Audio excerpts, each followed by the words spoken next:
Olá pessoal, tudo bem? Espero que vocês estejam bem, a família de vocês, os amigos, né? Todo mundo se cuidando. E a gente vai para mais esse módulo. A gente vai ficar junto módulo 5, 6 e provavelmente o 7. Ah, eu não sei como vão ficar as aulas até o final do ano, mas se for possível, a gente continua com alguns módulos. Depende da coordenação de curso, né? E da organização pedagógica do campus. Nesse primeiro encontro, a gente vai começar a falar a gente vai revisar uma parte de campo elétrico que a gente não falou pessoalmente, que diz respeito a linhas de força. Depois a gente vai passar para o potencial eletrostático e capacitância. E assim a gente termina o módulo, tá? Mas nesse primeiro módulo a gente vai falar de linhas de força e introduzir a parte de potencial elétrico. Então, inicialmente, né, linhas de força e um pouco de potencial elétrico. A parte de capacitância, vocês vão ver lá no módulo, vocês vão poder estudar só até uma certa página, porque as outras páginas dizem respeito aos outros encontros, tá? Até o primeiro encontro, depois, segundo encontro e terceiro.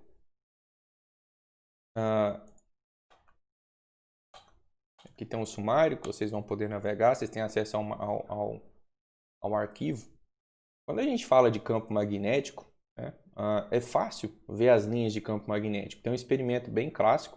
Você pega um ímã, né, e dissolve a palha de aço num fluido mais viscoso, como óleo, e coloca esse ímã submerso. Automaticamente, esses fragmentos de aço vão se organizar de acordo com as linhas de campo. Aí você pode ver que as linhas de campo aqui saindo do norte e entrando para o sul. Nesse experimento não dá para ver o que é norte e o que é sul, a não ser porque está mostrado aqui, mas a gente vê que tem linhas, né, que saem de uma extremidade, de um polo e vai para o outro. A pergunta é, será que existe o equivalente elétrico, né, dessas linhas de campo magnético? A resposta é sim. E essas linhas, elas são imaginárias, tá? Elas servem para mostrar mais ou menos como se comporta o campo em regiões do espaço. Então, a diferença entre linhas de campo, linhas de força, tá? E linhas e campo elétrico é que o campo elétrico ele é pontual. Você só sabe calcular o campo elétrico num lugar. Tem que variar os lugares para conhecer o campo elétrico inteiro. Já as linhas de força, elas já dão um comportamento regional, tá? Macroscópio, macro, né? Do campo elétrico. Então, por exemplo, em cargas pontuais, imagine uma carga positiva. Olha essa figura B, da direita. Tá? Imagina que você tem uma carga positiva e você aproxima outra carga positiva dela. Cargas positivas, a gente viu pela lei de Coulomb, o que acontece? Elas se afastam, né? Então, essa carga positiva que você aproximou, ela sente um campo elétrico de afastamento, certo? Então, as linhas de campo, as linhas de força do campo elétrico de cargas positivas sempre se afastam. Elas saem da carga, tá? No contrário, cargas negativas, as linhas de campo aproximam-se da carga. De tal forma que, se a gente tiver carga positiva perto de carga negativa, essas linhas vão se completar. O que acontece? Imagina que essa linha de força está saindo da carga positiva, vai se juntar com essa linha de força que está chegando na carga negativa. Essa outra aqui, ó, que eu estou acompanhando com o mouse, vai se juntar com essa daqui. Até que essas linhas se agrupam, né, de uma forma organizada e correspondem à lei de atração entre cargas opostas e à lei de repulsão de cargas de mesmo sinal. Um exemplo bem claro são essas figuras aqui. A gente tem uma carga negativa do lado esquerdo e uma carga positiva do lado direito. As linhas de força saem da carga positiva, as linhas de força entram na carga negativa, elas se encontram aqui nesse caminho, né? E mostram qualitativamente como se comporta a força. E o outro caso, a gente tem cargas positivas próximas. Como as linhas de força sempre saem da carga, né? Elas não vão se cruzar, elas não vão se encontrar. Isso mostra claramente a repulsão, né, entre essas cargas. Se a gente tivesse carga negativa no lugar dessas cargas positivas, o comportamento geométrico seria exatamente o mesmo. O que mudaria é que essas setinhas, ao invés de saindo da carga, né, elas estariam entrando. Mas as linhas seriam as mesmas. Apenas o sentido delas nessas linhas, né, que seria diferente. Bom, a gente pode olhar que o campo, as linhas de força, né, em cargas pontuais, elas são radiais. Elas sempre saem na direção do raio. Por causa disso, a gente não pode dizer que elas são uniformes. Imagina que eu estou nesse ponto onde está o mouse, certo? A distância que eu estou entre as cargas, entre as linhas de força, mudam se eu mudar a distância. Imagina que eu estou aqui agora. Para eu encontrar as linhas de força novamente, eu tenho que andar mais. Porque elas tendem a se afastar à medida que você se afasta da carga. Então, o campo, as linhas de força de cargas pontuais não são uniformes. Tá? Elas mudam a direção, mudam a distância, então elas não são mais uniformes. Agora, tem como eu ter linhas de força uniformes para fins tecnológicos ou experimentais? Sim. Basta fazer o seguinte, ó. Imagina que você tenha placas carregadas. Você tem uma placa carregada positivamente e uma placa carregada negativamente. As linhas de força saem da carga positiva e se encontram com a negativa. Como isso daqui são placas, né?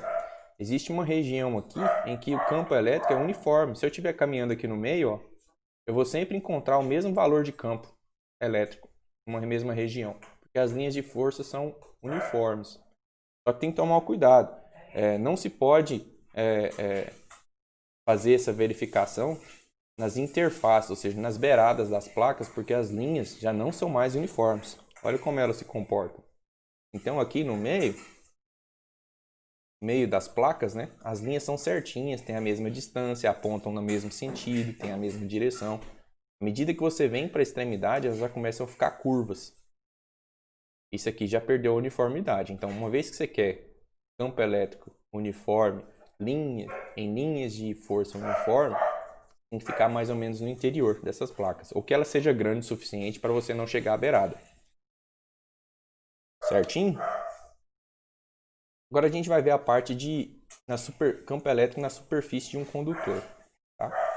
Imagina que você tem uma esfera, né, metálica, porque tem que ser um condutor. Geralmente os metais são condutores, né?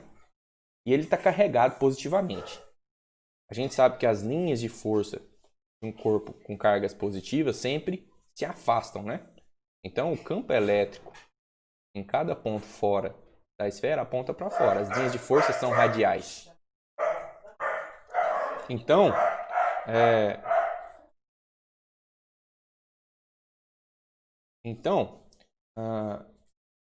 quando a gente coloca cargas num condutor, a gente sabe que cargas de mesmos sinais se repelem. Então, à medida quando eu coloco uma carga aqui, ela fica em algum lugar, certo? Quando eu coloco uma segunda carga, elas têm que ficar o mais distante possível. Então, fica uma carga aqui e fica outra na extremidade. Quando eu coloco uma terceira carga, elas têm que ficar de tal forma que ficam as três o máximo possível distante uma da outra, e assim vai.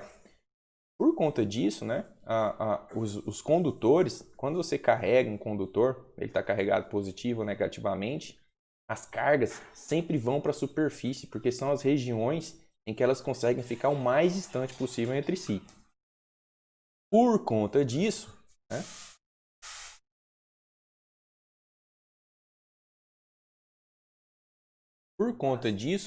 o campo elétrico dentro do condutor vai ser sempre nulo, ou seja, não vai existir movimentação de carga dentro de um condutor. E ele pode ser maciço, imagina que é uma esfera de aço preenchida, ou ele pode ser uma casca esférica, ou não precisa ser esférico também, basta que ele seja fechado e nem precisa ser tão fechado. Imagina uma tela daquelas de gaiola, de pintinho. Se você fechar aquela tela e carregar, o campo elétrico dentro dela sempre vai ser zero.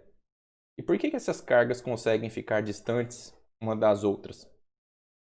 É porque os condutores, né, permitem grande mobilidade de carga. Tanto que a gente utiliza fio, né, os fios para conduzir eletricidade na casa da gente são de metal. Geralmente o cobre, né?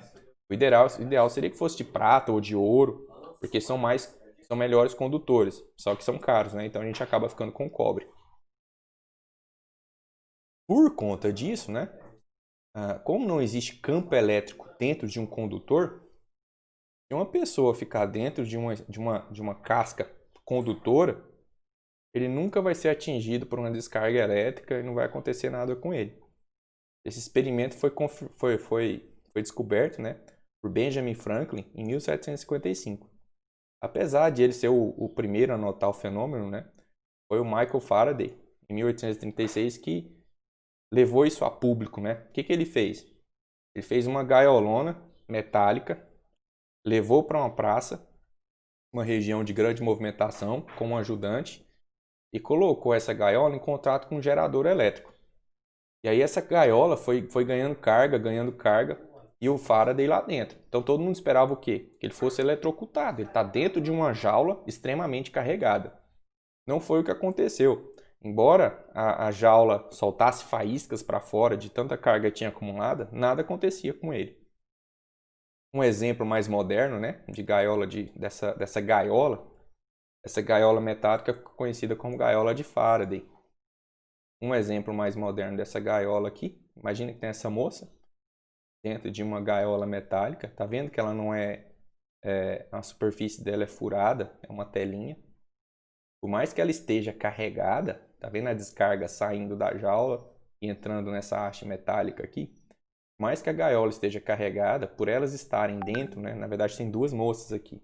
Por elas estarem dentro, elas nunca vão sofrer fenômeno nenhum de carga, tá? Elas estão protegidas porque o campo elétrico lá dentro é zero. Agora, o campo elétrico aqui fora dessa jaula é absurdo. A gente utiliza desse fenômeno, né, da gaiola de Faraday, para fins tecnológicos também. Todo mundo já viu o cabo de antena, né? O cabo de antena ele tem uma blindagem metálica por fora. Por quê? A antena recebe sinal de TV, recebe sinal de rádio, né?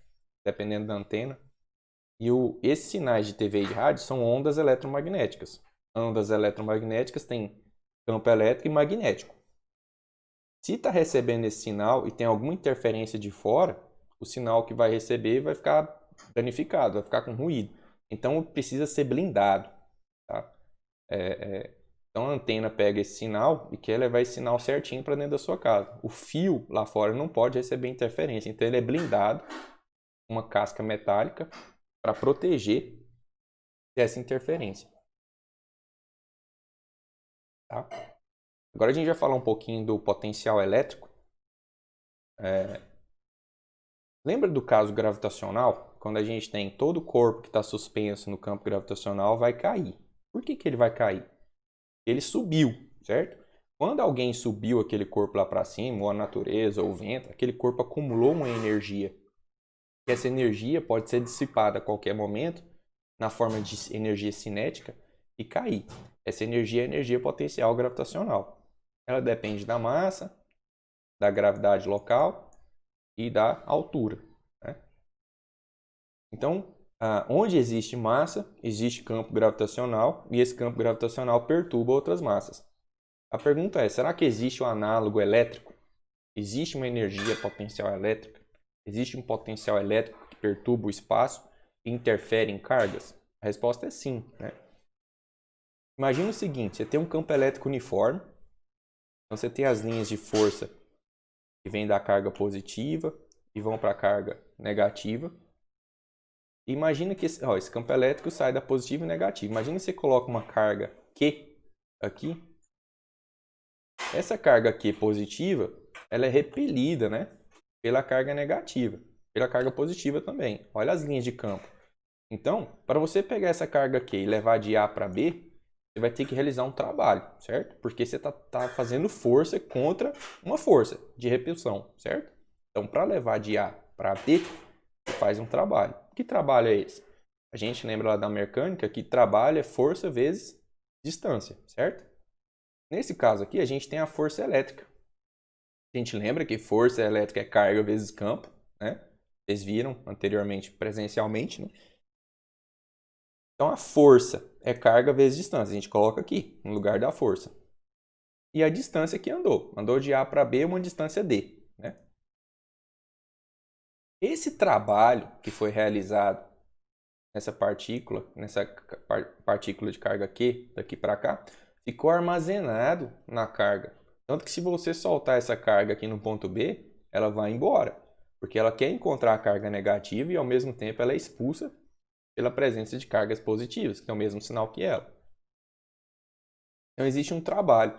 Esse trabalho aí, ó, ele é armazenado na carga na forma de energia potencial elétrica. Agora vamos pensar o seguinte, né, que a gente tem duas cargas. Imagina, deixa eu ver se eu tenho a figura aqui, não. Imagina que a gente tem duas cargas elétricas. É uma carga elétrica. Ela gera um campo elétrico, certo? Em cada ponto, formado por linhas de força. Imagina que você tem outra carga de prova Q, que quer se aproximar dela, certo? Da mesma forma, vai ter um trabalho para trazer uma carga de mesmo sinal para próxima da positiva. Esse trabalho vai ser armazenado na forma de energia potencial gravitacional. Ou potencial elétrica, desculpa. Vou voltar para lá.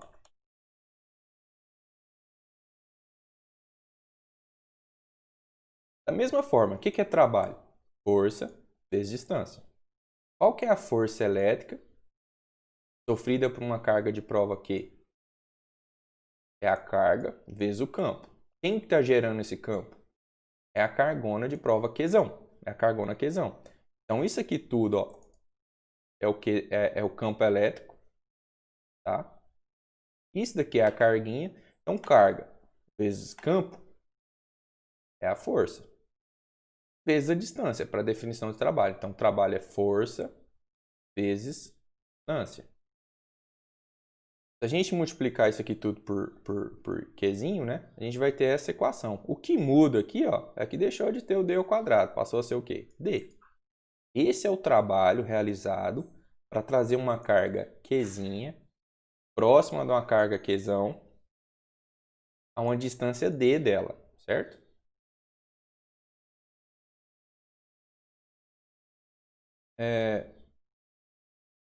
Se a gente pegar esse trabalho, ele vai ficar armazenado na carga, né?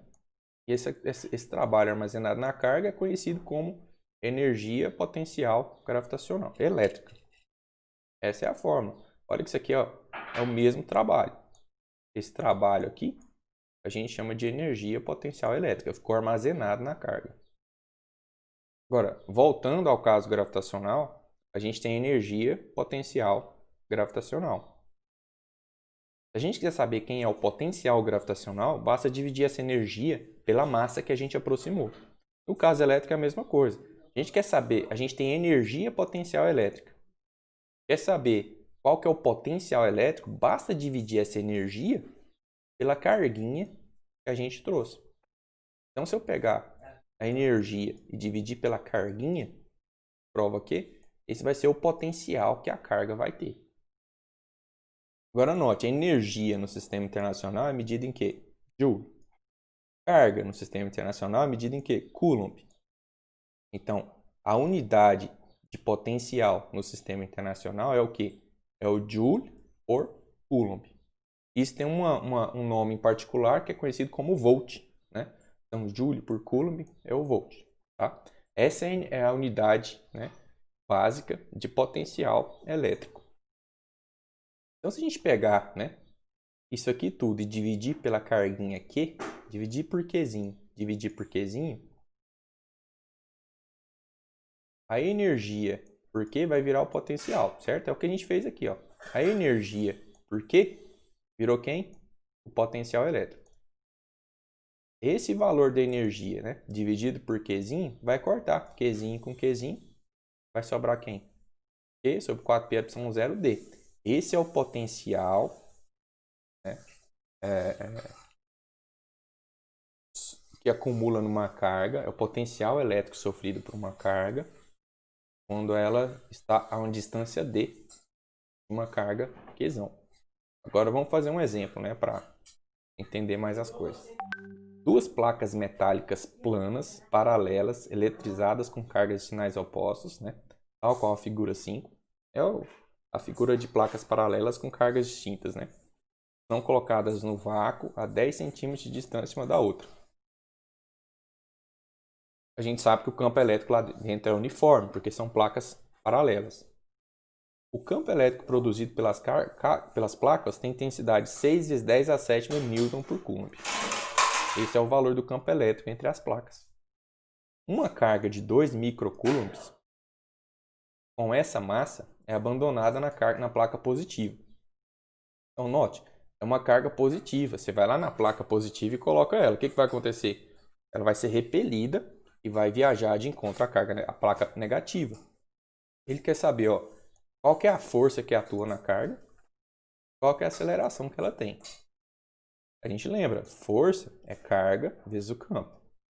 A carga a gente tem, que é 2 microcoulombs. Está aqui, 2 microcoulombs.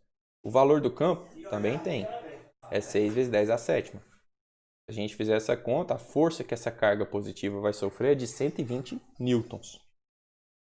Agora, qual que é a aceleração que ela vai ter? Ela vai ser acelerada de encontro a outra placa. Além de lembrar da dinâmica, que força é massa vezes aceleração. A aceleração é o que, então, se a gente resolver essa equação? Força por massa. A força a gente já descobriu, 120 newtons. E a massa da carga, né, da partícula, a gente já tem, que é 5 vezes 10 a sexta, menos 6 kg. Se a gente fizer essa conta, a aceleração é o quê? De 2,4 vezes 10 a sétima metros por segundo ao quadrado. Certinho? Então, recapitulando, a gente tem campo elétrico, ele pode ser representado por linhas de força. Lembrando que campo elétrico é pontual, mas linhas de força são linhas, são regiões no espaço onde você tem um comportamento do campo elétrico geral.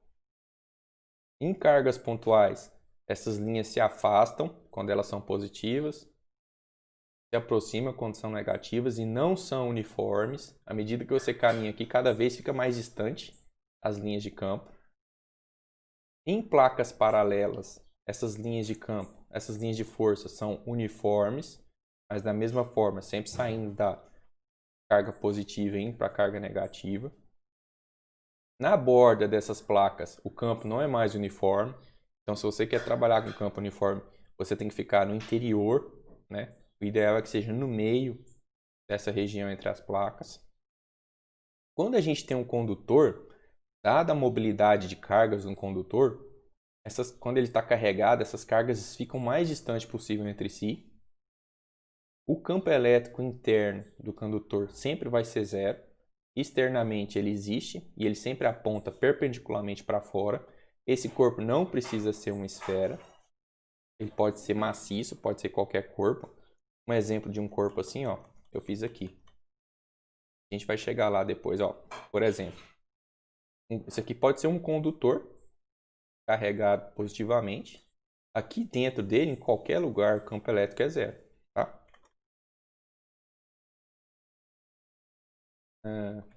Certo. E aí a gente tem, quando a gente move uma partícula dentro de um campo elétrico, realiza um trabalho.